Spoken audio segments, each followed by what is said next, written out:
இந்த குருசிஃபிக்ஷன் அப்படின்னு சொல்லக்கூடிய அந்த சிலுவை மரணம்னு சொல்லுவாங்க. ஆயிரக்கணக்கான மக்களை ஒரே நேரத்தில் சிலுவையில் ஏற்றி அரைஞ்சிருக்கிறாங்க. ஒவ்வொருவருக்கும் துன்பமானது பகிர்ந்து கொடுக்கப்படுகிறது. 5 காய வரம் என்று ஒன்று கிடைக்கிறது.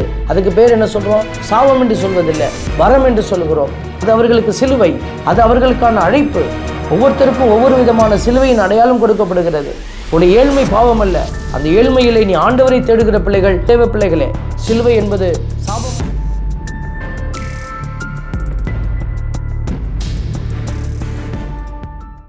ஆண்டவருக்குள் பிரியமான சகோதர சகோதரிகளே, இந்த வெள்ளிக்கிழமையினுடைய சிறப்பான நாளில் ஆண்டவருடைய வார்த்தையை தியானிக்க நாம் அழைக்கப்பட்டிருக்கிறோம். ஒவ்வொரு வெள்ளிக்கிழமையுமே ஒரு இரக்கத்தின் நாளாக கருதப்படுகிறது. வெள்ளிக்கிழமை அப்படின்னாலே நமக்கு அது ஒரு ஸ்பெஷல். எல்லா இடத்துலையுமே எல்லா நம்பிக்கையாளர்களுக்கும் வெள்ளிக்கிழமை அப்படின்னா அது ஒரு ஸ்பெஷல். அதில் கிறிஸ்தவர்களுக்கு அது எப்படி ஸ்பெஷல் அப்படின்னா, ஆண்டவருடைய பாடுகளை நினைக்கிற ஒரு நாள்.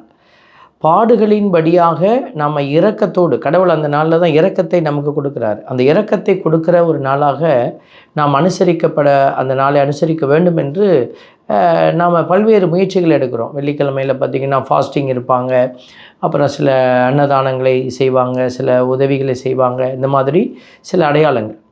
அப்போது இந்த வெள்ளிக்கிழமையினுடைய இந்த நாளில் ஒரு இறை சிந்தனை நமக்கு வருளப்படுகிறதை நம்ம என்ன செய்கிறோம்? சிந்திக்கிறோம். இன்றைக்கி நமக்கு கொடுக்கப்பட்டிருக்கிற அந்த வாசகங்களை எல்லாம் நம்ம பார்க்குற போது என்ன அந்த வார்த்தைகள் நமக்கு சொல்லுகிறது? ஏன்னா இன்றைக்கி நிறைய சூழல்கள், மக்கள் எப்படி செல்வது என்பதை தெரியாதபடி அவர்கள் துன்பப்படுகிறார்கள். என்ன செய்தால் கடவுளுக்கு பிடிக்கும், இதை தெரியாததுனால எதையோ செய்து அவர்கள் என்ன செய்கிறாங்க? கடவுளை திருப்திப்படுத்த முயற்சிக்கிறார்கள். இப்போ மட்டும் இல்லை, அந்த காலத்திலேருந்தே அப்படி தான். அவங்க கடவுள் அப்படிங்கிற ஒரு நிலையை எப்படி புரிந்துக்கிட்டாங்கன்னா, இந்த பஞ்சபூதங்கள், மழையை பார்த்து பயந்தாங்க, உடனே அதுக்கு ஒரு விழா எடுத்தாங்க, அதுக்கு ஒரு சாமி கும்பிட்டாங்க. இடியை பார்த்தாங்க, அதுக்கு ஒரு சாமி கும்பிட்டாங்க. இதையெல்லாம் தெய்வங்களாக மாற்றி என்ன செய்தாங்க? அந்த தெய்வங்களை எல்லாம் ப்ளீஸ் பண்ணால் அது நம்மளுக்கு சாதகமாக இருக்கும் அப்படின்னு நினச்சாங்க. இது ஒரு ஒரு ஒரு ஒரு ஒரு ஒரு அடிப்படையான புரிதல், கடவுள்களை எப்படி மனிதர்கள் உணர்ந்து கொள்ள ஆரம்பித்தார்கள் என்பதற்கு. அது நாளடைவிலே கடவுள் தன்னை வெளிப்படுத்த ஆரம்பித்தார், வெளிப்பாடுகளை கொடுத்தார். இது அல்ல நான், இது இல்லை நான், இதெல்லாம் என்னுடைய படைப்புகள் என்று வெளிப்படுத்தப்பட்ட அந்த வெளிப்பாடுகளை உணர்ந்து செயல்பட்ட பிள்ளைகள் கடவுள் விரும்புவதை இன்னும் அதிகமாக புரிந்து கொண்டு செயல்பட்டார்கள். கடவுள் அவர்களை அன்பு செய்தார். அவர்கள் வழியாக பல திட்டங்களை கடவுள் நிறைவேற்றினார். இன்றைக்கி இந்த திட்டங்களை புரிந்து கொள்ள முடியாத நிலையில் அநேகர் நின்று கொண்டு இருக்கிறாங்க. காரணம் என்ன அப்படின்னா, கடவுளை அவங்க இன்னும் புரிந்து கொள்ளலை, கடவுளுடைய காரியங்களை புரிந்து கொள்ளலை. அதனால் என்ன செய்கிறாங்க? எதையோ செய்து கடவுளை திருப்திப்படுத்தலாம் அப்படின்னு நினைக்கிற ஒரு மனநிலையை நம்ம பார்க்குறோம். அது பல்வேறு விதத்தில் வெளிப்பட்டு கொண்டு இருக்கிறது. அதனால் இன்றைக்கு இந்த நற்செய்தி வாசகங்கள், முதல் வாசகமும் நற்செய்தி வாசகம் நம்ம எப்படி வழி நடத்துது அப்படின்றத நம்ம ஒப்பீடு செய்து பார்க்கிறோம். இதில் வரக்கூடிய அந்த வார்த்தை பாருங்க, கிறிஸ்துவின் சிலுவை. திருத்தூதர் பவுல் கொரிந்தியருக்கு ஒரு கடிதம் எழுதுகிறாரு. அந்த கடிதத்தில் வரக்கூடிய வார்த்தைகள் தான் இன்றைக்கி திருமுகமாக கொடுக்கப்பட்டிருக்கிற 1ஆவது அதிகாரம் 17 to 25 வரை உள்ள இறைவார்த்தைகள். கிறிஸ்துவின் சிலுவை பிற இனத்தாருக்கு மடமையாகவும் அழைக்கப்பட்டவர்களுக்கு கடவுளின் வல்லமையும் ஞானமுமாக உள்ளது. இந்த வசனத்தை தான் நம்ம தியானிக்க அழைக்கப்படுறோம். இன்றைக்கி இந்த வசனத்தை தான் நம்ம தியானிக்கிறோம் இந்த ரிஃப்ளெக்ஷனில். கிறிஸ்துவின் சிலுவை. இப்போ இது சிலுவையை பற்றி நம்ம சொல்லப்பட்டிருக்கிறது. யாருடைய சிலுவை? கிறிஸ்துவின் சிலுவை. பிற இனத்தாருக்கு, கடவுளை அறிந்து கொள்ளாத மற்றவங்களுக்கு மடமை. என்னடா அந்த கடவுள் போய் இப்படி சிலுவையில் செத்து போயிட்டாரே அப்படின்னு நினைக்கக்கூடிய அளவுக்கு அது ஒரு மடைமை. அழைக்கப்பட்டவர்களுக்கு கடவுளின் வல்லமையும் ஞானமுமாக உள்ளது. இப்போ இந்த பிற இனத்தார்னு சொல்கிறவங்க கிறிஸ்தவர் அல்லாதவர் என்று சொல்லிடலாமா அப்படின்னா இல்லை. கிறிஸ்தவர் அல்லாதவர் அப்படிங்கிற ஒரு நிலை இருந்தால் கூட கிறிஸ்தவர்களாக இருக்கிறவர்களே இன்னும் இந்த சிலுவையை குறித்த புரிதல் சரியாக இல்லாமல் இருந்துகிட்டு இருக்கிறாங்க. கிறிஸ்தவர்களாக இருக்கிறாங்க, பேப்டிசம் வாங்கியிருக்கிறாங்க, திருமுழுக்கு பெற்றவர்கள் இந்த சிலுவை வேண்டாம், இந்த சிலுவை எனக்கு வேதனை, சிலுவை எனக்கு மடைமை அப்படின்னு நினைக்கிறாங்க. அப்படின்னா அவர்களும் பிற இனத்தாரை போல இருக்கிறாங்கங்கிறது உண்மை. அப்படிப்பட்டவர்கள் தான் என்ன செய்கிறாங்க? பிற இனத்தாருக்குரிய அடையாளங்களை எல்லாம் தங்களுடைய உடலிலே தாங்கி, இது எனக்கு விடுதலை கொடுக்கும், இது எனக்கு விடுதலை கொடுக்கும் என்று சொல்லி உலகு சார்ந்த அல்லது தீமை சார்ந்த, பிசாசு சார்ந்த எல்லா அடையாளத்தையும் தங்களுடைய வாழ்க்கையில் ஏற்று அவங்க விடுதலையை நோக்கி பயணிக்கிறாங்க. இதெல்லாம் இந்த கயிறு கட்டுறாங்க, இல்லை தாயத்தை வைக்கிறாங்க, மந்திரம் போடுறாங்க. இதெல்லாம் ஏன் செய்கிறாங்க? நல்ல நாள் பார்க்குறாங்க. ஏன் இதெல்லாம் செய்கிறாங்க? எனக்கு விடுதலை கிடைக்கும், என் பிள்ளையுடைய வாழ்க்கை நல்லா இருக்கும். கடவுள் எங்கேயும் அழிக்கிறேன்னு சொல்லவே இல்லையே. சிலுவை நமக்கு அழிவுன்னு சொல்லவே இல்லையே. இந்த பவுலடியார் சொல்லியிருக்கிறார் பாருங்கள், அழைக்கப்பட்டவர்களுக்கு. இந்த வார்த்தை ரொம்ப முக்கியம். யார் அழைக்கப்பட்டவர்கள்? கடவுளுடைய திட்டத்தை அறிந்து செயலாற்றுகிறவர்கள் தான், அந்த அழைப்பை உணர்ந்தவர்கள் தான் அழைக்கப்பட்டவர்கள். எல்லாருமே கடவுள் அழைச்சிக்கிட்டே தான் இருக்கிறாரு. எல்லாரையும் கடவுள் கூப்பிடுறாரு. இன்றைக்கி ஒரு கிளாஸில் டீச்சர் கூப்பிடுவாங்க, I need 2 volunteers please come அப்படின்னாருன்னா யாராவது எந்திரிச்சு இந்த பசங்க முன்கூட்டி ஓடுவாங்க. அவங்க தான் அழைக்கப்பட்டவர்கள். மற்றவங்கெல்லாம் செய்தியை வாங்கினாங்க, ஆனால் செயல்பாட்டில் போகல. அதே போல் அழைக்கப்பட்டவர்களுக்கு கடவுளின் வல்லமையும் ஞானமுமாக உள்ளது. இந்த அழைக்கப்பட்டவர்களுக்கு மட்டும்தான் இந்த சிலுவை கடவுளின் வல்லமையாக செயல்படுது, ஞானத்தை வெளிப்படுத்தும் ஆற்றலாக இருக்கிறது.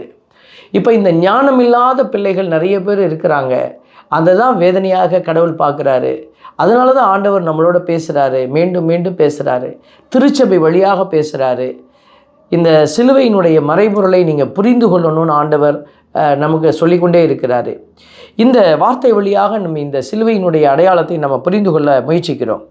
இந்த சிலுவை பவுலடியாருடைய வாழ்க்கையில் மிகப்பெரிய ஒரு தாக்கத்தை ஏற்படுத்திய அல்லது ஒரு மாற்றத்தை கொடுத்த ஒரு அடையாளம். அதனால தான் மற்றவர்களை விட பவுலடியார் எல்லாரும் பேசுகிறாங்க, எல்லா திருத்துதர்களும் பேசுகிறாங்க. ஆனால் அந்த பவுலடியார் சிலுவையை குறித்து ரொம்ப அழுத்தமாக பேசுகிறார். அவர் என்ன சொல்கிறார் பாருங்கள், மனித ஞானத்தின் அடிப்படையிலான சொற்களில் நற்செய்தியை அறிவித்தலாகாது. மனித சொற்களில் போட்டான்னா இது ஜெயிக்க முடியாது. அவ்வாறு அறிவித்தால் கிறிஸ்துவின் சிலுவை பொருளற்று போய்விடும். சிலுவை பற்றிய செய்தி அழிந்து போகிறவர்களுக்கு மடைமை. அப்போது யாருக்கு இது மடைமைன்னா, அழிந்து போகிறவர்களுக்கு இது மடைமை.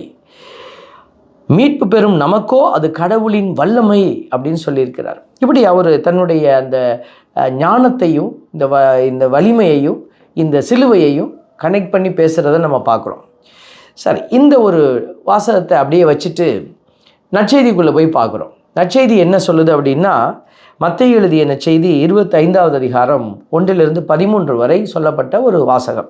அது என்ன அப்படின்னா, 5 கன்னியர்கள் அறிவிலிகளாகவும் 5 கன்னியர்கள் முன்மதி உடையவர்களாகவும் இருந்தாங்க அப்படின்னு சொல்லக்கூடிய அந்த ஒரு வாசகம். அந்த அறிவிலிகள் என்ன செய்தாங்க? கையில் விளக்கு வச்சுருந்தாங்க, ஆனால் எண்ணெய் இல்லை. அதில் ஊற்றி எரிய வைப்பதற்கான எண்ணெயை அவர்கள் எடுத்து செல்லவில்லை. முன்மதி உடையவர்கள் கையில் அதுக்கு தேவையான எண்ணெயோடு சென்றார்கள். இப்போது 2 பேருடைய கரங்களிலும் விளக்கு இருந்தது, எரிந்து கொண்டிருந்தது. எனக்கு இதுதான் அடையாளம். கிறிஸ்தவர்கள் என்கிற போர்வைக்குள்ளே வாழ்ந்து கொண்டு இருக்கிற நிறைய பேர் நினச்சிட்டு இருக்கிறாங்க, அதுதான் என் கையில் விளக்கு இருக்குதே, அதுதான் என் விளக்கு எரியுது, நானும் தான் கோயிலுக்கு போகிறேன், நானும் தான் சாமி கும்பிட்றேன், என் வீட்லேயும் சாமி படம் வச்சுருக்கிறேன், நானும் கையில் கழுத்துலலாம் ஜெபமாலை போட்டிருக்கிறேன், எல்லாம் எனக்கு சரியாக இருக்கிறதுன்னு நினைத்து கொண்டு இருக்கிறாங்க. ஆனால் பல வேளைகளில் இது முன்மதியுடைய நிலை அல்ல என்பதை நம்ம புரிந்து கொள்ளணும். அப்போ முன்மதியுடையோராக இருப்பதுனா என்ன? இந்த நற்செய்தியையும் இந்த முதல் வாசகத்தையும் நம்ம இப்போ பிளெண்ட் பண்ணி பார்க்குறோம், இரண்டையும் இணைச்சு பார்க்குறோம். முன்மதி உடைய நிலைமைனா என்னன்னு பார்க்குற போது பேங்க் பேலன்ஸை ஏற்றி வைக்கிறது, சொத்துக்களை சேர்த்து வைக்கிறது, இதுதான் முன்மதியா? இல்லை. உலகு சார்ந்த நிலையில் இதுதான் முன்மதியாக தெரியலாம். ஆனால் கடவுள் சார்ந்த நிலையில் பார்க்குற போது இது ஒரு முன்மதியாக கருதப்பட முடியாது. இப்போ கடவுளுடைய பார்வையில் எது முன்மதி? இந்த சிலுவை. அதனால தான் இந்த முதல் வாசகம் சிலுவையை பற்றி பேசுது. பவுலடியார் அந்த சிலுவையை ஞானத்தின் அடையாளமாக வெளிப்படுத்துகிறார். இப்போ இந்த முன்மதி உடையவர்கள் ஞானத்தோடு செயல்படுறவங்கள தான் முன்மதின்னு சொல்கிறோம். என் அன்புக்குரிய பிள்ளைகளே, இந்த சிலுவையை குறித்து நம்ம புரிந்து கொள்ளணும். சிலுவைனா என்ன? சிலுவை எப்படி நம்ம வாழ்க்கையில் வந்தது? முதல்ல அதை புரிந்து கொள்ளணும். நம்முடைய தரவுகளை எல்லாம் நம்ம தேடி பார்க்கிற பொழுது இந்த குருசிஃபிக்ஷன் அப்படின்னு சொல்லக்கூடிய அந்த சிலுவை மரணம்னு சொல்லுவாங்க. அதுக்கு தான் இந்த சிலுவை பயன்படுத்தப்பட்டது. இந்த சிலுவையினுடைய பயன்பாடு எப்போ வந்ததுன்னா, சில நாடுகள் அவர்களுடைய முதன்மையான தண்டனைக்குரிய அந்த குற்றவாளிகளை தண்டிப்பதற்கு பயன்படுத்தின ஒரு முறை தான் இந்த சிலுவை மரணம். அது ஆங்கிலத்தில் குருசிஃபிக்ஷன் என்று சொல்லுவாங்க. அந்த கிராஸில் அறையப்பட்டு சாகடிக்கப்படுறது குருசிஃபிக்ஷன். ஸோ இந்த காரியத்தை எந்தெந்த நாடுகள் செய்தாங்க பாருங்கள். பெர்சியன்ஸ் பண்ணியிருக்கிறாங்க, செலூசிட்ஸ் பண்ணியிருக்கிறாங்க, கார்த்தேனியன்ஸ் பண்ணியிருக்கிறாங்க, ரோமையர்கள் பண்ணியிருக்கிறாங்க. இப்படி பல நாடுகள் வந்து இந்த சிலுவை மரணத்தை வந்து ஊக்குவித்து அதை ஒரு பெரிய தண்டனைக்குரிய அடையாளமாக பயன்படுத்தி இருக்கிறாங்க. இதில் நமக்கு அதிகமாக தெரிகிறது யாருன்னா இந்த ரோமன்ஸ் தான். இதில் நம்ம பார்க்கக்கூடிய இந்த காரியத்தை பார்த்திங்கனாக்க, இதில் இன்னொரு முக்கியமான ஒரு தரவு நம்ம தெரிந்து கொள்ளணும். இவங்கெல்லாம் எப்படி பயன்படுத்தி இருக்கிறாங்க? ஒருத்தர் 2 பேரை தான் அப்படி அரைஞ்சாங்களா அப்படின்னா இல்லை, ஆயிரக்கணக்கான மக்களை ஒரே நேரத்தில் சிலுவையில் ஏற்றி அரைஞ்சிருக்கிறாங்க. அதில் பாருங்களேன், சொல்லப்பட்டிருக்கிற இந்த தரவுகளின்படி நமக்கு ஒரு சில தரவுகளை இதிலேருந்து எடுத்துக்கொண்டிருக்கிறோம். அவங்க யாரெல்லாம் அப்படி அரைஞ்சிருக்கிறாங்கன்னா, பொலிட்டிக்கல் ஆர் ரிலிஜியஸ் அஜிடேட்டர்ஸ், ஒரு சமூகத்தை, அரசியலை அல்லது ஆன்மீகத்தை டிஸ்டர்ப் பண்ணுற அஜிடேட்டர்ஸ் யார் இருந்தாலும் உடனே சிலுவையில் அறைவாங்க. பைரேட்ஸ், கொள்ளையடிக்கிறவங்க, ஸ்லேவ்ஸ், அடிமைகள், அவங்க ஒழுங்காக இல்லை, அவங்க ஏதாவது தவறு பண்ணிட்டாங்கன்னா உடனே அவங்களுக்கெல்லாம் அந்த தண்டனை. சிவில் ரைட் இல்லாதவர்களுக்கு இந்த தண்டனை கொடுத்தாங்க. சிவில் ரைட் அவங்களுக்கு இல்லை அப்படின்னா அவங்களுக்கு இந்த தண்டனை வழங்கப்பட்டது. இதில் பார்க்குற பொழுது கிபி 519 ஆண்டில் சொல்லப்பட்டிருக்கிறது. கிமு 519 டாரியூஸுங்கிற முதலாவது டாரியூஸுங்கிற அரசன் என்ன செய்கிறான், பெர்சியாவை ஆண்டு கொண்டிருந்த நேரத்தில் 3000 பேரை அவன் வந்து கொண்டிருக்கிறதாக ஒரு தரவு சொல்கிறார். அடுத்ததாக நம்ம பார்க்குறோம் 88வது ஆண்டில் பிசியில் அலெக்சாண்டர் ஜானியூஸ் அப்படிங்கிற ஒரு அரசன் வந்து யூதேயாவினுடைய அரசர், ஜுடேயன் கிங் அப்படின்ற ஒரு நிலையில் அவன் இருக்கிற பொழுது அவன் என்ன செய்கிறான், 800 ஃபாரிசிக் ஆப்போனன்ட்ஸை வந்து 800 பேரை அவன் வந்து கொண்டிருக்கிறான் இந்த சிலுவை மரணத்தில். 32வது ஆண்டு காலத்தில் பார்த்திங்கன்னா இந்த போண்டியூஸ் பைலட் அப்படிங்கிறவர் தான் இயேசுவை வந்து சிலுவையில் அந்த மனுஷன் அறைகிறான். இயேசுவோடு சேர்ந்து நிறைய பேர் கொல்லப்பட்டிருக்கிறாங்க. இயேசுவோட நம்மளுடைய கணக்கில் வரக்கூடிய அந்த 2 கல்வர்கள், அவங்களும் இயேசு மட்டும் தனியாக அறையப்படலை. இப்படி இந்த தரவுகளை எல்லாம் இன்னும் நோண்டி பார்த்தோம்னா நிறைய இருக்கும். அப்போது அவங்களாம் ஆயிரக்கணக்கில் இந்த சிலுவையை வந்து ஒரு கருவியாக பயன்படுத்தி நிறைய பேரை கொண்டிருக்கிறாங்க.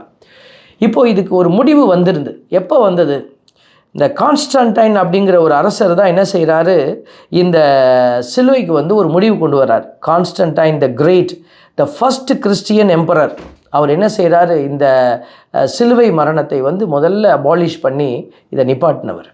ஏன்னா இவர் கிறிஸ்துவனுடைய அந்த நம்பிக்கை வாழ்க்கையில் உள்ளே வந்ததுனால கிறிஸ்துவனுடைய அடையாளமான இந்த சிலுவையை வந்து வேறு அடையாளமாக அவர் உயர்த்தினதுனால இந்த மரணத்தை அவர் அழித்து ஒரு புதிய ஒரு பரிணாமத்தை இந்த உலகத்துக்கு கொடுத்திருக்கிறார்.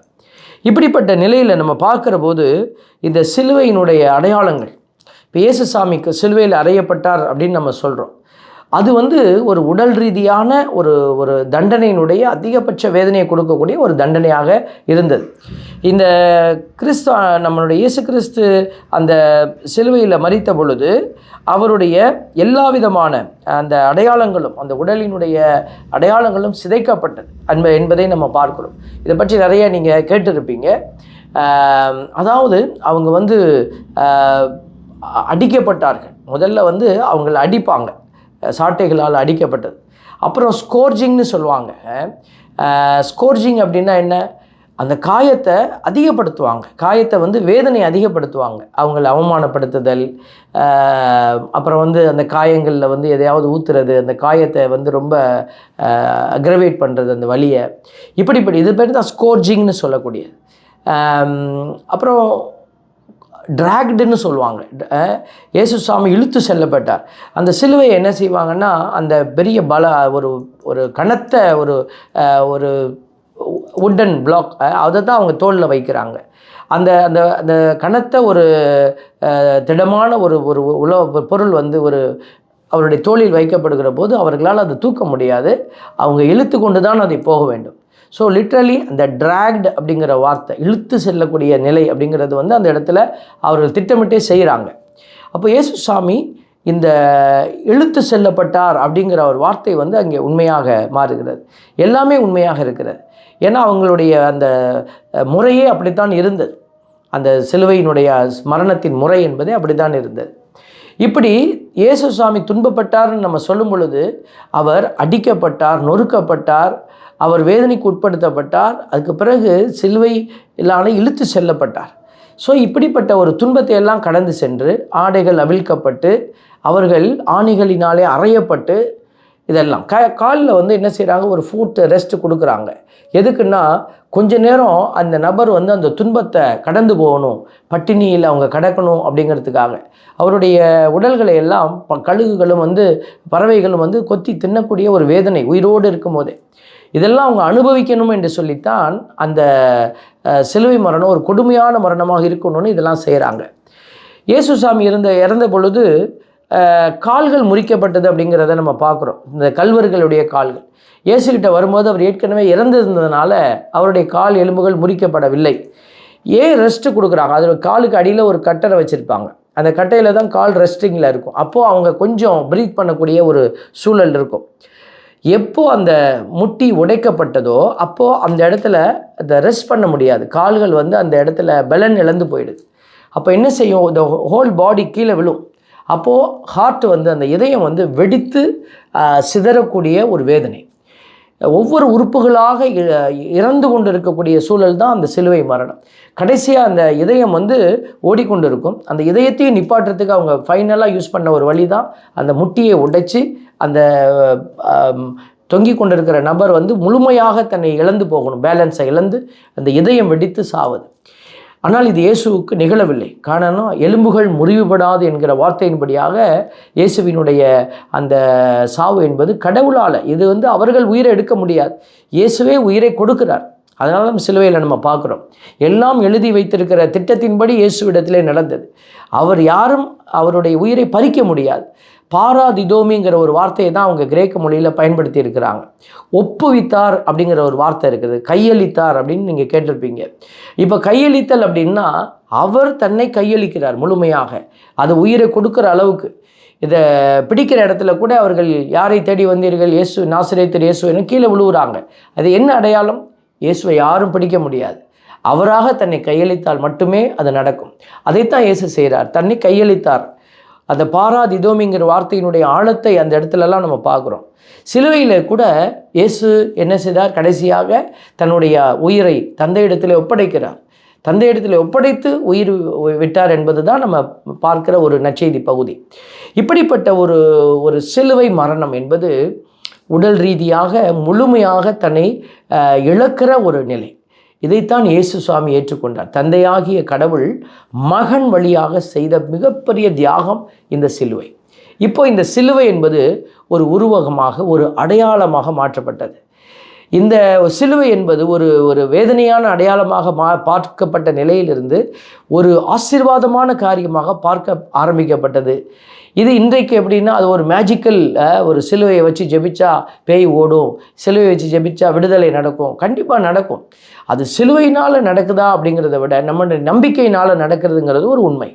அதில் சிலுவையினுடைய அந்த ஒரு பங்களிப்பு உண்டு என்பது நமக்கு மறுக்க முடியாத ஒரு அடையாளம். அதில் நம்ம வந்து இல்லைன்னு சொல்ல முடியாது. அதில் ஏன்னா இந்த சிலுவை நான் இருந்தால் எனக்கு அது பெரிய ஒரு கடவுளுடைய பராமரிப்பு உண்டு என்று நம்புகிற பிள்ளைகளுக்கு அது கண்டிப்பாக நடக்கும். அதனால தான் நம்ம சொல்கிறோம், வீடுகளில் சிலுவை வைங்கன்னு சொல்கிறோம். வீடுகளில் சிலுவை இல்லை அப்படின்னா அந்த வீடுகள் எல்லாம் டார்கெட் பண்ணப்படும். எந்த வீட்டில் சிலுவை இருக்கிறதோ அந்த வீடு பிசாசினுடைய பிடியிலிருந்து விலக்கி பாதுகாக்கப்படும். சில பேர் சிலுவையை வீட்டில் வச்சா உனக்கு பாரம், எனக்கு துன்பம் வரும்னு சொல்கிறாங்க. கண்டிப்பாக உங்களுக்கு துன்பம் வரதான் செய்யும். அந்த துன்பம் வந்து நீங்கள் அது வைக்காட்டினாலும் வரும். ஆனால் பிசாசு உனக்கு உதவி செய்யும். கடைசியில் உன் குடும்பம் சரிஞ்சு விழும்போது தான் தெரியும், அதை யாரும் காப்பாற்ற முடியாது. எங்கள் வீடுகளில் என் தகப்பனார் எங்கே கற்றுக்கொண்டு வந்தார்னு எனக்கு தெரியாது. ஆனால் அவர் என் வீட்டில் மேல் அந்த அலமாராவினுடைய மேல் பகுதியை ஒரு கல்வாரி மலையாகவே டெக்கரேட் பண்ணி அந்த இடத்துல ஒரு சிலுவை வைத்திருந்தார். அது சின்ன பிள்ளையில் எங்களுக்கு அது தெரியல, அவர் வச்சுருந்தார், நாங்களும் அதை ஒன்றும் சொல்லலை. ஆனால் எங்கள் வீட்டில் பெரிய ஒரு கஷ்டத்தை நாங்கள் சந்தித்தது கிடையாது. அந்த சிலுவை எங்களை காப்பாற்றியது என்று நாங்கள் நம்புகிறோம். இந்த சிலுவை பற்றிய செய்தி நமக்கு ஞானமாக இருக்கணும். சிலுவையை நான் வைப்பேன், இது என் ஆண்டவருடைய என்னுடைய சின்னம், என் ஆண்டவருடைய எனக்கு கொடுத்த விடுதலை சின்னம் அப்படின்னு நினச்சி அதை மகிமையான அடையாளமாக நீங்கள் வச்சிங்கன்னா கண்டிப்பாக வெற்றி அடைவீங்க. இப்போ முன்மதியுடைய பிள்ளைகளுடைய அடையாளங்கள் இப்படி தான் இருக்கும். முன்மதி இல்லாதவர்கள் என்ன செய்கிறாங்கன்னா வேறு அடையாளத்தை வச்சுருப்பாங்க. வீட்டுக்குள்ளே போனால் சிலுவை இருக்காது. படமாக வச்சுருப்பாங்க. இப்போல்லாம் சில பேர் இறை வார்த்தையெல்லாம் வச்சுக்கிறாங்க, எதை வேணாலும் வச்சுக்கலாம். ஆனால் நாங்கள் சிலுவை என்று சொல்லுகிற போது பாடுபட்ட சிலுவையை சொல்கிறோம். குருசிஃபிக்ஸ் என்று சொல்லக்கூடிய, அதில் இயேசு கிறிஸ்துவினுடைய உருவம் இருக்க வேண்டும். வெறும் சிலுவையை நம்மளை மீட்கலை, ஆண்டவர் இயேசு ஏறின சிலுவை தான் நம்மளை மீட்டது. அதைத்தான் நம்ம அங்கே அடையாளப்படுத்த விரும்புகிறோம். வெறும் சிலுவை நம்ம மீட்கலை, சிலுவையில் ஏறிய இயேசு தான் நம்மளை மீட்டார். அதனால தான் திருச்சிலுவை அப்படின்னு சொல்லக்கூடிய அந்த வார்த்தை குருசிஃபிக்ஸ் என்கிற பாடுபட்ட அந்த திருச்சிலுவையை குறிக்கிறது. இன்றைக்கி சில வீடுகளில் வெறும் சிலுவை வைத்திருப்பாங்க. ஸோ வெறும் சிலுவை நம்மளை காப்பாற்றலை, அதுவாக காப்பாற்றலை. அதில் என் இயேசு ஏறினதுனாலே தான் நான் காப்பாற்றப்பட்டிருக்கிறேன். அந்த சிலுவைக்கு மகிமை கிடைத்தது என் இயேசு அதில் ஏறினதுனாலே தான். அப்போ நம்ம ஒரு திருச்சிலுவை வைக்கும் போது அதில் உருவ வழிபாடு என்று சொல்லி நம்ம அதை ஒதுக்கிவிடக்கூடாது. அது உருவ வழிபாட்டுக்கான அடையாளம் அல்ல, அது என்னை உணர்த்துகிற அடையாளமாக அது இருக்கிறது. இதில் இயேசு ஏறினார், இந்த சிலுவையில் ஏறின இயேசுவைத்தான் நம்ம மகிமைப்படுத்துகிறோமே ஒழிய அந்த சிலுவையை அல்ல. ஆகவே தான் இதை புரிதலில் நம்ம சரியாக பயன்படுத்தணும். இதுதான் முன்மதியுடைய பிள்ளைகளுடைய அடையாளமாக இருக்க வேண்டும். ஆக இந்த சிலுவை சொல்லுகிற அந்த செய்திகளை எல்லாம் பார்க்குற போது ஆண்டவருடைய வார்த்தை சொல்லுகிறது, நம்ம பல வேளைகளில் இந்த சிலுவையினுடைய அடையாளத்தை புறம்பே தள்ளுகிற பிள்ளைகளாக மாறி இருக்கிறோம். அதை மாற்றிக்கொள்ள வேண்டும். இடுக்கமான வாயிலின் வழியே நுழையுங்கள், ஏனெனில் அழிவுக்கு செல்லும் வாயில் அகன்றது, வழியும் விரிவானது, அதன் வழியே செல்வோர் பலர் என்று எழுதப்பட்டிருக்கிறது. மத்தேயு 7:14 சொல்லுகிறது, வாழ்வுக்கு செல்லும் வாயில் மிகவும் இடுக்கமானது, வழியும் மிக குறுகலானது, இதை கண்டுபிடிப்போர் சிலரே என்று எழுதப்பட்டிருக்கிறது. அப்போது இந்த துன்பங்கள் என்பது என்ன என்று நம்ம பார்க்கணும். இன்றைக்கி உருவகமாக இது பயன்படுத்தப்படுகிறது என்று நான் சொன்னேன். இப்போ இந்த சிலுவையினுடைய உருவகம் அப்படின்னா என்னன்னா, அது நம்முடைய பாடுகளை கடவுளுக்கு கொடுக்கிற அடையாளமாக மாறி இருக்கிறது. இயேசுசாமி சொன்ன ஒரு செய்தி, இந்த பாடுகளை நீ ஏற்றுக்கொண்டால் மட்டுமே நீ கடவுளுடைய திட்டத்திற்குள்ளே நிற்க முடியும். நீ பாடுகளை கடந்து வந்தால்தான் நீ கடவுளுடைய மீட்பு திட்டத்துக்குள்ளே வர முடியும்.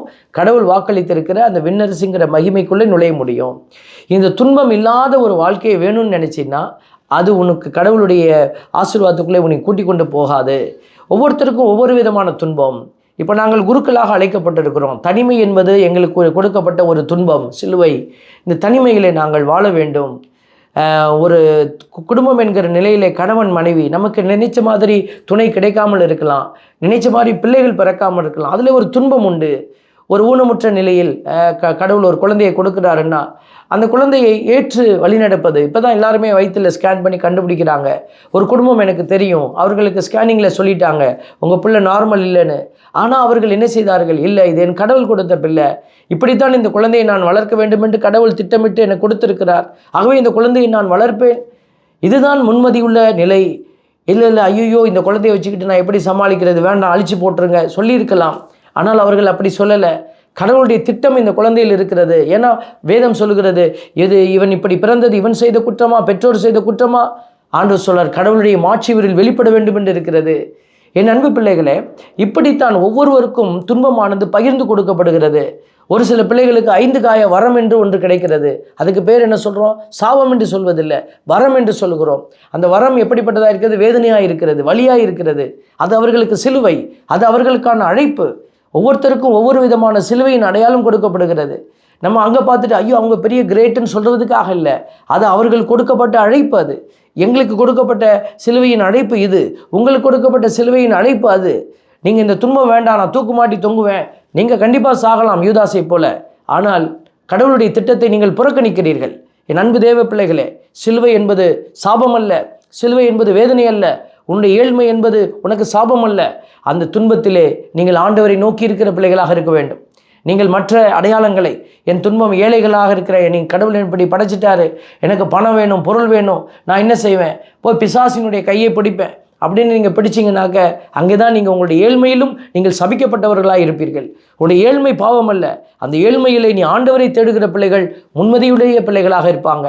லாசர் என்கிற ஒரு மனுஷன் வீட்டு வாசப்படியில் நோயோடும் புண்களோடும் நாற்றத்தோடும் படுத்து கிடந்தான். அதே பக்கம் உள்ள ஒரு பெரிய பணக்காரன், அவன் எங்கே போனான் பாருங்க, அவனுக்கு பெயர் இல்லை. அவன் பாருங்க, அவன் இறந்தான், கல்லறையில் அடக்கம் செய்யப்பட்டான். ஆனால் இவன் ஆபிரகாமின் மடிக்கு எடுத்து செல்லப்பட்டான் எழுதப்பட்டிருக்கிறது. இதுதான் இந்த அடையாளம் தான் நமக்கு சொல்லுகிற செய்தி. உன் துன்பங்கள் ஆண்டவருடைய இல்லத்திலிருந்து உன்னை பிரிக்க முடியாது. உன் துன்பங்கள் மட்டுமே கடவுளுடைய இல்லத்துக்கு உங்களை கொண்டு செல்ல முடியும். ஆகவே இந்த சிலுவை என்பது உங்களுக்கு இதுவரை மடமையாக இருந்தால் நீங்கள் பிற இனத்தாரை போல் இருக்கிறீங்கன்னு அர்த்தம். இன்றைக்கு மாற்றிக்கொள்ளுங்க. இப்போ நிறைய பேர் என்ன செய்கிறாங்க, வேளாங்கண்ணிக்கு நடை பயணமாக செல்கிறாங்க. அதில் நம்ம பார்க்கக்கூடிய ஒரு முக்கியமான விஷயம் உடல் வலி, உடல் ஒருத்தல், உடலினுடைய எல்லா காயங்களையும் நீங்கள் ஒப்பு கொடுக்குறீங்க.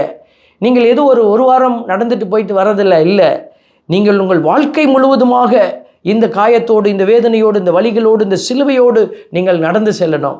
நிறைய பேர் என்ன தவறு செய்கிறாங்கன்னா, இந்த ஒரு 10 நாள் இப்படி நடந்துட்டு வந்துட்டோம்னா நமக்கு எல்லாம் முடிஞ்சிருது, அதுக்கப்புறம் நம்ம வாழ்க்கையை சொகுசாக வாழ்ந்துக்கலாம், பாவப்பட்ட வாழ்க்கை வாழ்ந்து கொள்ளலாம் என்று நினைத்து தப்பு கணக்கு போடுறாங்க. இதுதான் அறிவிலியினுடைய அடையாளமாக இருக்கிறது. அதனால தான் நம்ம சொல்லுகிறோம், அன்னை மரியாள் இப்படிப்பட்ட ஒரு ஆன்மீகத்தை ஏற்றுக்கொள்ளவே மாட்டார்கள்.